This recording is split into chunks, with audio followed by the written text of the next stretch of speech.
Hey guys, welcome to the Persona 4 playthrough, which we're now doing at Joey's request. I'm Harry of Flame is World. I'm Stephen. I'm Chris. I'm Joey, also known as Jazzy Joe Montana. Yeah, we've heard that before many times. Yes, I know, but I like my nickname. Anyway, it's Persona 4 playthrough. We're going to be doing a kind of different approach to normal.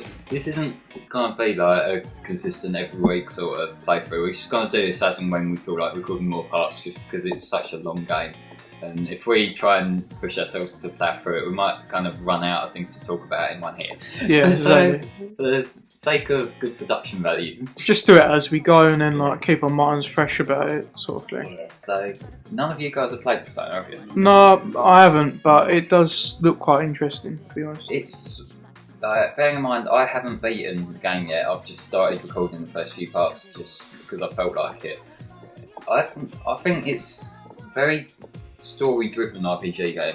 Like, the main draw to the game and the series in particular to me is that the story gives great context for like why we're playing, why we're doing certain things, and it's to the point where I actually prefer watching the cutscenes, like interacting with the characters and that, than the actual gameplay, which I know is kind of backwards for Another game's design. well-known series is famous for doing that, where it does majority of it is the cutscenes rather than actual gameplay. Is the Metal Gear series. I knew that was coming. I said, Yeah, shut up, Metal Gear Solid 4 is a great film. yeah.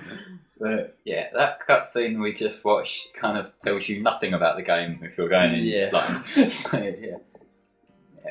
I'm gonna make a point of saying the intro to this game is very long, and by that I mean incredibly long. Like the intro, we're talking about 2-3 hours. So we're going to be handling this a few parts at a time because no one likes commentating on what's essentially a 3-hour cutscene. So yeah. The difficulty selection, I think I'm just running on whatever the normal one is because, again, I don't really play Is this to do with like your personality and how you go through everyday life in a way, or? There's a lot of that kind of symbolism in terms of. I've heard it's to do with tarot cards as well. In this game, yeah, the characters are shown drawing their personas from tarot cards, which is a stark change from in Persona 3, where the characters draw their persona by shooting themselves in the head. Oh, Lovely. Now, here we've got actual things happening. And what I will say about this game is the animation style is beautiful for the most part. yeah. It's like traditional animation. Well, I'm not sure about traditional production in terms of animation, but at least it looks really clean. It's really well made. It's just like one of those Japanese animes. There's a reason for that. And I like this guy.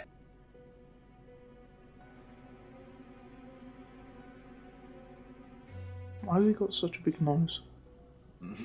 There is no reason. Welcome to the Velvet Room. Yes. This guy, he comes across as really creepy. He's not once you start seeing more about his character. Yeah, I'm going to be cutting out load times a bit later on, but I'm going to show them off in the first part just because, like I did with 06 and Adventure, just to give context as to how long they actually are. Don't it look like the guy a bit from Despicable Me? A little bit, bit, Yeah. If he had a big nose. It's a clash between him and Mr. Burns. Yeah. I've never seen the Mr. Burns parallel, but I get it now. He kind of, he's got that sort of head shape and long nose, hasn't he? Yeah. I think that's pretty cool, actually. Yeah. So, Smithers. Isn't he called Igor? What am The I guy doing? from Despicable Me. No, Gru. True, yeah. Igor. what we're being explained here, Yeah. this is important stuff, so let's not bullshit for a little while yet. Alright. Basically, we've been drawn into a kind of contract, and that's going to affect the whole game, basically. And as for my name, I'm going to be Flammis Clavis, because that's a really bad Latin translation of Flameclaw. And I'm doing that just to be pretentiously smart, which I think is what Atlas do a lot of the time, to be honest. Yeah, remember this is the Japanese system where like they say the last name first and first name last and all that. Oh. Okay. So yeah, that's what my character's going to be named throughout. His canonical name of my player character is Yu Narakumi, which I would have used, except at this particular moment I couldn't remember how to spell, and I didn't want to have to pause to look up on the internet. Alright. So yeah, we're going to be starting this 80-odd hour game with a name I pulled out my arse. Do you believe? Yes, I do. What, in the game or in Real life? I don't know. No. No, I was just saying to do. It's just something. I just get bored. Well, there's this bloke up the pub who looks at some cards and tells me stuff. Yeah, I'm normally As drunk you enough do. to believe him. Tell in the upright position What, can you represents the immediate future and not an erection like a Shrek. Can you pick your cards then? Not now. You get a kind of card thing when you're drawing more personas later on in the game. Or does he pre-pick one for you? Yeah, I think so. Like, So What's have you got going a on? tower then? this is just symbolic stuff. This isn't like really affecting. This is kind of atmospheric. Oh, right. This card represents hesitation and mystery. Apparently, the devil is the best card to get. It's a bit ironic. There's a Satan card in there later on, like a Satan persona, Yeah. which I haven't got anywhere near yet. At this time of recording, I've only recorded like Yeah. about 5 hours or so of the game, so there's a lot that I haven't even touched on yet. Yeah. And that could make this playthrough a bit of a different approach, because I'm kind of, well, it's normally I've played the game through and then I'm barking stuff at you lot because you lot quite often haven't with games we play. This Yeah. one, I'm learning stuff as we're going along too. Which is cool. Although I'm making a point of doing post-com just so that I've at least got some idea, because no one likes those live. Yeah. Just rename you Jeff Goldblum. Yeah, here's the assistant Margaret, who I haven't really seen much of her yet, but I believe she's quite an important character throughout the game. I've never seen a young Margaret. Ever. She's got the old person hairstyle, I suppose. Yeah. Not one of them names that just hasn't been that common lately. I suppose My name's called Margaret. Yeah, I There you suppose. go. I suppose a lot of younger girls called Margaret, they would just shorten it to Maggie or something, wouldn't they? Yeah. Just because that's a little more kind of. And here's random 15-year-old in a bikini, yay! Right, we're 7 minutes in before Stephen, stop looking. She's only 15, you silly bastard. Steve. Well, if that law She's passes, just a little girl. I'm Alright, 18. hang on. If that law passes, it'll be okay. But anyway, now, I love how we've managed to get 7.5 minutes into the game before we get any sort of fan service. That's like a record for anime, isn't it? Yeah. How long they can put off. She's actually important to the game. Oh, right. Yeah. Just thought she was a generic bikini chick No, we've actually who got Stephen context. likes. We've got context for our fan service character. Yeah. Who's the one who's like addicted to playing football? There's one. Is there, Are you thinking? who's the one who plays football a lot? I can't think who you're talking about. There's one. There's a couple of Dude Pro characters, like there's Yosuke in this game, and there's Junpei, or as you No, it's like a chick.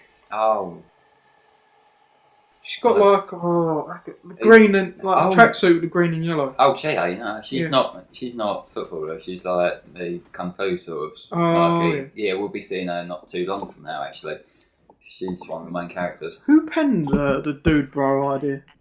I don't It just know. sort of came up. It just sort of happened. Yeah. Anyway, this is our main character who we're going to be playing as for the whole game. I love trains. I'm basically shitting on the symbolism in this game, aren't I? Anyway, this is like typical news drama about celebrities that it looks like so far, but this is gonna be something eventually. Should we go soon? Yeah, it's just about. So I think what's going on here is that there's been like a kind of love triangle drama amongst these celebrities or whatever, but that's kind of gonna lead to something in the not too distant future.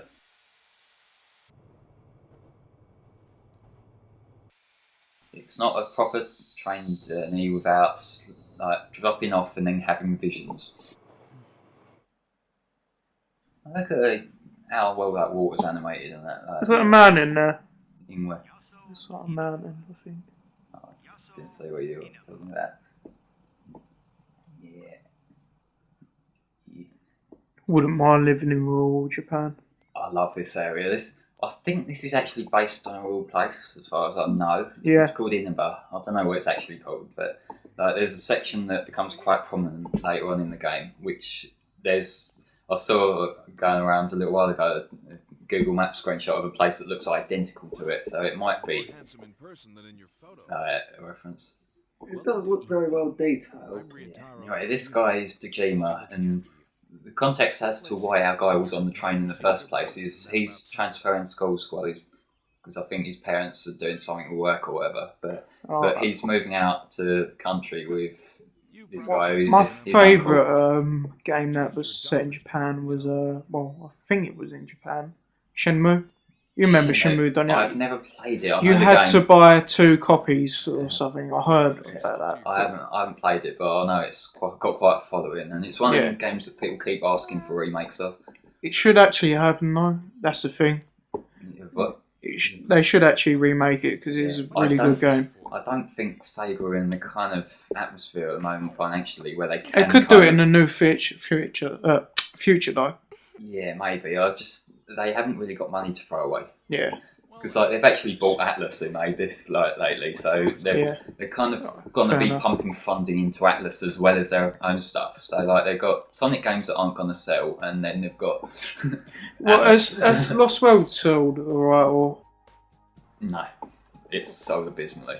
What is its units? I don't know the exact number, but I know that the Supersonic Zone were making a scare story of it and about how it's because it's on the Wii U, but I think the reason is purely because it sucks, and they're not in a position where you can get away with selling games that suck now because of the internet and people can see gameplay footage. Yeah, no. And so if they make a game that's worth playing, that will ship systems. A lot of people tend to go on IGN and see what they think about it first, and then before forming an opinion and then playing it. So, I do watch some gameplay. It was stopping for petrol. So this is more like just kind of settling you into the scene sort of deal. You know which way is left? Would you say this is one of your favourite games you've ever played? I haven't played enough into it to make a proper judgment yet. It's definitely a game I'm enjoying playing through. Alright, yeah. The thing with RPGs is that you kind of have to get near the end at least just to kind of get a feel for a game, don't you? Yeah, like form an opinion. A bit like Pokemon, but it's the good thing about that, it's a shortish RPG in a way. It's very short by RPG standards. Because I just think the RPGs that I'm playing through at the moment, there's quite a few that I'm kind of... I'll play a bit. And Pokemon's both the shortest, but also the longest in a way. Oh, it's got replay value. I know it's saying that. There's whereas a lot of RPGs, once you've done it, ain't you? Yeah. No, I'm just counting. There's 4 RPGs I'm kind of playing through at the moment, like a bit here, a bit there. I've got Persona 3 on the PSP. I even go back to not that much, but sometimes I even go back to Diamond, Pearl. Sometimes. Let's save this argument for when we need bullshit. I know, but that's sort of an emergency case. That's when I'm really, really bored. You know, I think whenever we eventually get around to playing through Diamond, I think we're gonna have to start in tears. Yeah. I think I'm gonna go back to Pearl at some point. Anyway, we've kind of picked up on the idea that my guy Flamis Clavis, as we're going to call him, which is probably a complete wrong pronunciation. We've got the idea that he's feeling unwell, and that's kind of linked to the visions he was seeing on the train. And card logo. And for a PS2 game, the visuals in this look really nice. Yeah. What year did this come out? I know the PS3 was well out by the time this came out. Oh, right. I can't remember exactly, but it's a similar sort of deal to what's happening now with Persona 5, where it's going to be out over a year after the PS4 came out on the PS3.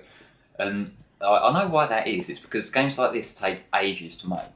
And so once they've been spending all their development efforts on a game, they don't want to then have to spend ages porting it up. Persona 4 Arena is the only Xbox exclusive one, is it? It's not exclusive. It's on PS3 and Xbox. Oh, Yeah. But I think that is the only Shin Megami Tensei game on the Xbox actually. right.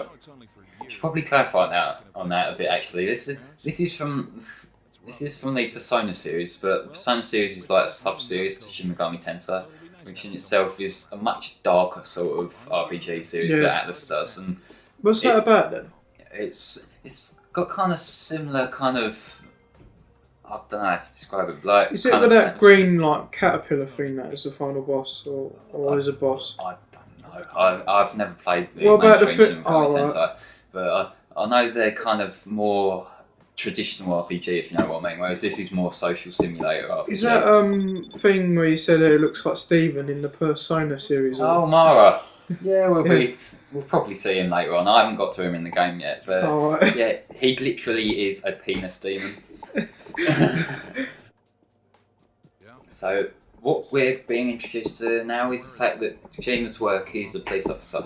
So we get the idea that him and Nanako, who's the young girl, who's his daughter, that there's kind of, they don't see much of each other because he's always out working with the police. Yeah. And that's like your traditional kind of.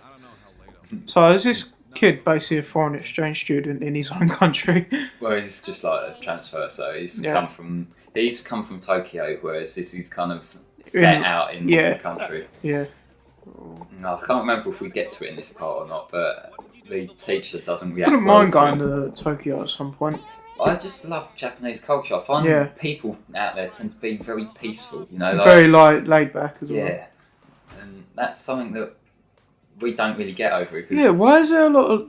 Also, you've seen that like a lot of Japanese people like over here for some reason more than like I America. don't know. I think it's like The countryside, I think. yeah, we're naturally like, I don't know what it is. It's just we're kind of cultured to have kind of a like, interest in other cultures, isn't it? So like we like live our lives, which our sort of lifestyle would probably look amazing to people in like quieter countries and that. Yeah. Whereas to us, we see like areas in Japan, not all areas because there are some like big areas, but we see areas like Inaba or whatever, and that just looks like We're a very really laid-back, self-deprecating country as well. We're like, Yeah. we're crap and we know it. We're watching TV, which plays a huge part in this game. City Council Secretary Taro Namatame. Right, this is back to the story about like the celebrities have been getting off. This is the councillor who's been, I think he's been shagging some like newsreader or something. I haven't really been following. It's an interesting question. What would you rather be, a samurai or ninja? Ninja. Samurai. Got to be a bit maverick about it, yeah. Yeah. I don't No, know, just that I one- suit more of a samurai out of you guys because I'm more defensively built and strong. I would. Yeah, I'd probably stick with ninja because apparently ninjas are more or less about running away. No, see, the thing with samurais is that one Pokemon episode has put me off samurais forever. What was it about? The one with the metaphor. Oh yeah. Like, he's amazing. Anyway, that's the shop, which we'll be seeing quite a bit of Yeah, later but on. if you think GNS. about it, a ninja can do deadly attacks, but he has to get right up underneath the samurai's armour to get that. And if the samurai gets him with his sword, that's a one-hit KO. It's Because funny. look, it's like if you go there and then like the samurai just dead. Yeah, so what's interesting to point out is that to the viewers is we've just come off of recording Mega Man 3, so I've now got Shadow Man's theme stuck in my head because he's like the ninja guy. Yeah. I don't know where I'm going to upload this actually, but yeah. So this is the Dejima residence, which is like the home base sort of thing. You kind of come here, you save, you rest up and whatever. And The safe house. well, there are other save In this points game, that, can you rob cars and kill prostitutes? You're thinking GTA. But can you do it? No. Oh my god! Alright, that's it. I'm done. No more. This was not worth my time.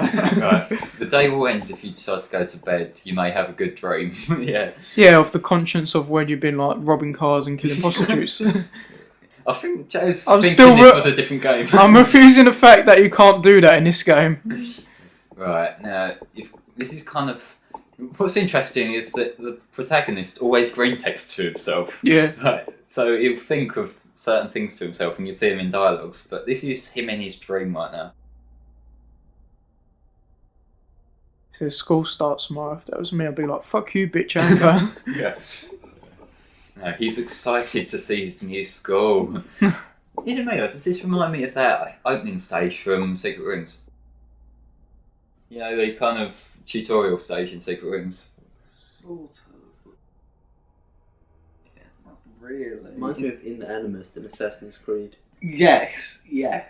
I've never Yeah, played That's that very type much of that. Have you even played Assassin's Creed? Yes, I've played Assassin's Creed. Anyway, Amazing game. we've got a little shimmer of actual gameplay, like spewing with all the cutscenes.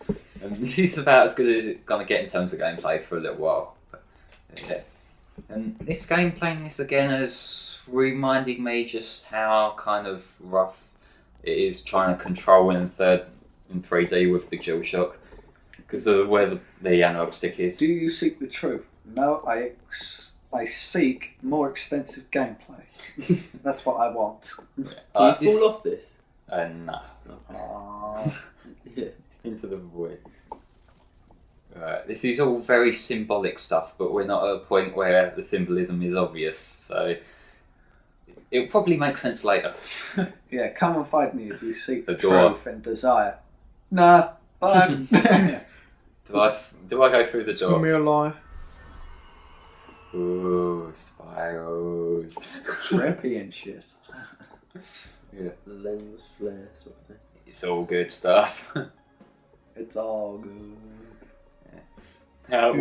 We're armed with what I think is a golf club. So this is basically the intro fight. It's a Oh no! sword. Oh no! It's actual swords. You get a golf club later. Yeah, I'm just showing off all the different skills here in the battle system. Is this the TV world? I'm not sure at this point yet. No, I think this is more kind of symbolism stuff than actual in the place. Oh, But like, this is one of them fights that you're not going to win. It's kind of like the RPG equivalent of the Golden Sun. like the opening boss from Mega Man X. I was thinking. Yeah.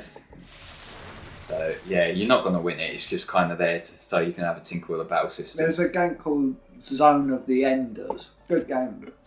It's like the end boss. It's Hideo You Kojima's. cannot beat.